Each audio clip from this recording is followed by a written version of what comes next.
Hello दोस्तों, very good morning. मैं आपका दोस्त अमित शर्मा और आज के इस टॉपिक में हम बात करेंगे एमसीसी पैनल के इरेक्शन के बारे में। साइट पर जब हम किसी एमसीसी पैनल को इरेक्शन करते हैं तो हमें किन किन चीज़ों का ध्यान रखना पड़ता है और कैसे हम डिफरेंट सेक्शन को जॉइंट्स करके एक कंप्लीट एमसीसी पैनल बनाते हैं, इसके बारे में हम इस टॉपिक में बात करेंगे। जैसे कि हम यहाँ पर देख रहे हैं, ये एक हमारा एमसीसी पैनल है। अभी हम अगर इसको इमेज को देखेंगे तो ये हमें एक कंप्लीट एमसीसी पैनल दिखाई दे रहा है, लेकिन इस एमसीसी पैनल को डिफरेंट सेक्शन को ज्वाइन करके बनाया गया है। तो अभी हम देखते हैं कि कैसे इसको बनाया जाता है। सब साइड पर जब हमारे एमसीसी पैनल्स पहुंचते हैं तो उसके बाद सबसे पहले जो हमारा काम होता है वो होता है पैनल की अनलोडिंग करना। सेकंड स्टेप होता है पैनल की अनबॉक्सिंग करना। थर्ड स्टेप है पैनल को पोजीशन करना फिक्स पॉइंट पर as per layout. Fourth step आता है पैनल के बेस फ्रेम की अलाइनमेंट एंड लेबलिंग करना। सेकंड स्टेप आता है सेल्फ एडहेसिव रबर गैस्केट को फिक्स करना डिफरेंट सेक्शन के ऊपर में। नेक्स्ट स्टेप में डिफरेंट पैनल सेक्शन को ज्वाइन करना एक कंप्लीट एमसीसी पैनल बनाने के लिए। नेक्स्ट स्टेप आता है बस बार को ज्वाइन करना कंप्लीट एमसीसी पैनल में ताकि पावर फ्लो हो सके। तो इन सब चीज़ों का हमें ध्यान रखना पड़ता है। अभी जैसे कि हम यहाँ पे देख रहे हैं, ये है हमारे एमसीसी पैनल की लेआउट है। इस लेआउट में जैसे कि यहाँ अगर हम इस साइड में बात करें तो ये हमें एमसीसी की टोटल हाइट बता रहा है, और इस साइड में अगर हम बात करें तो एमसीसी की टोटल लेंथ बता रहा है। जैसे कि हम यहाँ पे देख रहे हैं, यहाँ पे हमारे दो सेक्शंस हैं, एक सेक्शन ये है, एक सेक्शन ये है। तो एक सेक्शन की जो लेंथ है वो है 1728 मीटर, सेकंड सेक्शन की लेंथ भी है 1728 मीटर, और इस कंप्लीट एमसीसी पैनल की जो लेंथ है वो है 3456 mm। तो ये जितनी भी डायमेंशंस बताई गई हैं ये सब mm में दिखाई गई हैं। और यहाँ इस लेआउट से हमें ये पता चलता है कि हमारे जो एमसीसी पैनल में कितने सेक्शंस हैं, कितने एमसीसी पैनल में कंपार्टमेंट्स हैं, और इस कंपार्टमेंट्स के अंदर में क्या क्या कंपोनेंट्स लगे हुए हैं। तो ये सब हमें हमारे पैनल की लेआउट डिज़ाइन से पता चलता है। अभी हमारा नेक्स्ट स्टेप आता है कि जब हमारे पैनल साइट पर पहुंच जाते हैं तो पहुंचने के बाद सबसे पहले हम पैनल को अनलोडिंग कर लेते हैं। अनलोडिंग के बाद हम हाइड्रा की हेल्प से या फोर्क लिफ्ट की हेल्प से पैनल को फिक्स पोजीशन पर लेकर जाते हैं। उसके बाद हम पैनल को अनबॉक्सिंग करते हैं। जब हमारे पैनल फिक्स पोजीशन पर पहुंच जाते हैं तो पैनल की अनबॉक्सिंग कर देते हैं। जैसे कि हम यहाँ पर देख रहे हैं, ये हमारी सेकेंड इमेज में पैनल को अनबॉक्स किया गया है। अभी हम दोनों में अगर बात करें तो एक डिफरेंस ये है कि पैनल को बॉक्स क्यों किया जाता है। पैनल को कवर इसलिए किया जाता है ताकि पैनल को लिफ्ट करने में एक तो आसानी रहे, और लिफ्टिंग के दौरान हमारे जो पैनल के कंपोनेंट्स हैं, जैसे कि हमारे जो इलेक्ट्रिकल कंपोनेंट्स हैं या हमारे जो बेस फ्रेम स्ट्रक्चर है, ये सब डैमेज ना हो, इसको सेफली साइट पर पहुंचाया जा सके, इसके लिए पैनल को बॉक्सिंग किया जाता है। इससे हमें लिफ्टिंग और लोडिंग में हेल्प मिलती है। अभी इसमें इमेज में हम देख रहे हैं कि हमारे डिफरेंट सेक्शंस हैं। इन सब डिफरेंट सेक्शन को आपस में ज्वाइन करके एक कंप्लीट एमसीसी को बनाया जाता है। अभी इस सेक्शन में अगर हम बात करें तो हमारी जो बस बार है वो यहाँ पे दिखाई दे रही है। यहाँ की बस बार इस सेक्शन में है, यहाँ की बस बार इस सेक्शन में यहाँ दिखाई दे रही है। तो ये अलग अलग सेक्शन है, और इन अलग अलग सेक्शन में इनमें जो बस बार है वो भी अलग अलग सेक्शन में इंस्टॉल की गई है।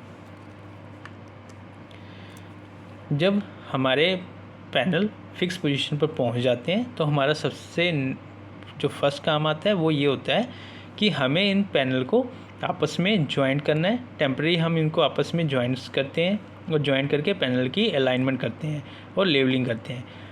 अलाइनमेंट के दौरान हम ये ध्यान रखते हैं कि हमारे जो पैनल है वो एक सीधी लाइन में रहें, और लेबलिंग में हमारे पैनल का बॉटम और टॉप आपस में मैच करे। अगर हमारे बॉटम और टॉप आपस में मैच नहीं करेंगे तो हम पैनल को आपस में ज्वाइन नहीं कर पाएंगे, और हमारे अगर पैनल आपस में अलाइनमेंट नहीं रहेंगे, एक लाइन में सीधे नहीं रहेंगे, तो हमारी जो बस बार है डिफरेंट सेक्शन की, उनको भी हम आपस में ज्वाइन नहीं कर पाएंगे।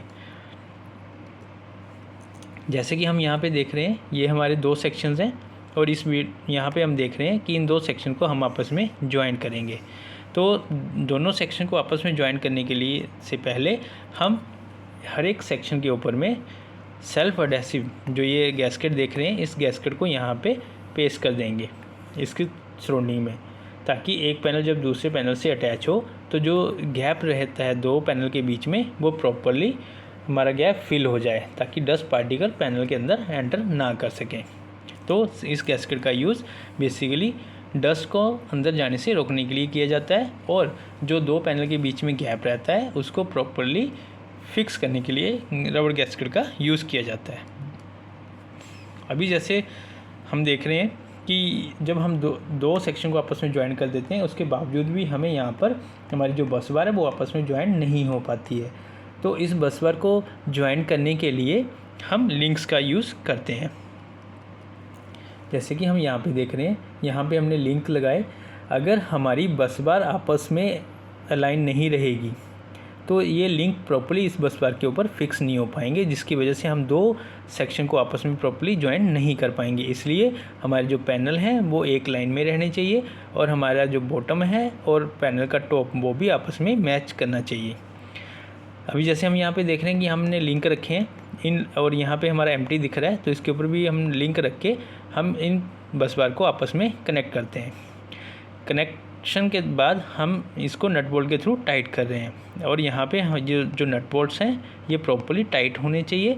अगर कोई नट बोल्ट आपका लूज़ रह गया तो बस बार में हीटिंग प्रोड्यूस होगी। इसलिए जब भी दो पैनल को आपस में ज्वाइन करें तो ये प्रॉपर ध्यान रखें, इंश्योर करें कि जो नट बोल्ट्स हैं वो फुली टाइट हों।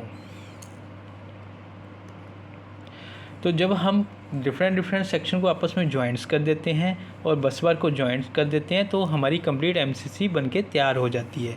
अब जैसे ही हम इनपुट में पावर फीड करेंगे और इनकमर ब्रेकर को ऑन करेंगे तो हमारे जो बस बार है, आउटगोइंग बस बार है, वो फुली चार्ज हो जाएगी, और हमारे जो डिफरेंट कंपार्टमेंट्स हैं उनके इनपुट टर्मिनल तक पावर फीड होगी। और जैसे ही कोई हमारा ब्रेकर है या हमारा कोई कंपार्टमेंट का स्टार्टर है वो ऑन करेंगे तो आउटपुट टर्मिनल पर भी हमें पावर मिलेगी। तो इस तरह से एक कंप्लीट एमसीसी को बनाया जाता है। तो इस टॉपिक में हमने सीखा कि कैसे हमारे एमसीसी को साइट पर इरेक्शन करने के दौरान हमें किन किन चीज़ों का ध्यान रखना पड़ता है, कैसे हम पैनल की अनबॉक्सिंग करते हैं, फिर पैनल को फिक्स पॉइंट पे फिक्स करते हैं, उसके बाद हम पैनल को अलाइन करते हैं, पैनल का लेवल मेंटेन करते हैं ताकि हमारी जो बस बार है वो प्रॉपर अलाइन रहे, हमारे जो पैनल हैं वो प्रॉपर अलाइन रहें, और कैसे डिफरेंट सेक्शन को ज्वाइंट किया जाता है, और ज्वाइंट करने के बाद कैसे हम बस बार को ज्वाइंट्स करते हैं ताकि हमारा जो पैनल है वो कंप्लीट एमसीसी पैनल बन सके। थैंक यू, धन्यवाद।